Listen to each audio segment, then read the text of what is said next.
Dapat tama sa isip at sa salita. Dapat tama, lalong-lalo na sa gawa.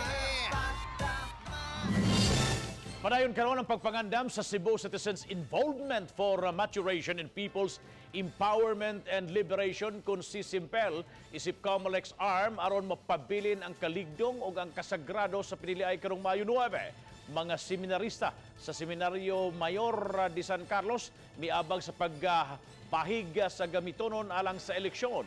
Si Demi Hernandez report. Gisugdan na pagbahig ang mga CSIMPEL collaterals ug mga general instruction nga iapod-apod unya sa mga CSIMPEL volunteers. Matag volunteer hatagan og armband, ID, kopya sa instruction sa pagpahigayon sa election ug mga form alang sa transmittal report atul sa final testing and sealing ug sa adlaw na gyud sa eleksyon.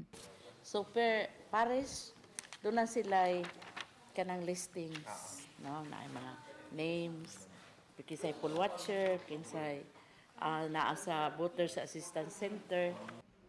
Ang gibahig nga mga butang iapod-apod unya atul sa final briefing sa mga CSIMPEL volunteers karong Abril 30. Sa pagkakaroon sa partial list sa CSIMPEL, 8,000 ka mga armband ug ID ang ilang giandam.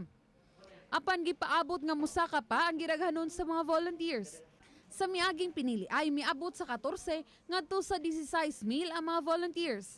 So kani ilang gihatag mo ni among himuan og checklist para pag butang daan sa mga which will be given on kanang April 30. Sa miaging mga adlaw gipahigayon na ang kutay nga pagbansay-bansay. Lakip niini ang value formation ug ang pagpakita sa mga basihanan sa pagpili sa mga maayong kandidato. Gitudloan usab sila sa mekanismo sa vote counting machine ug ang paggamit niini. Demi Hernani, Balitang Bisdak.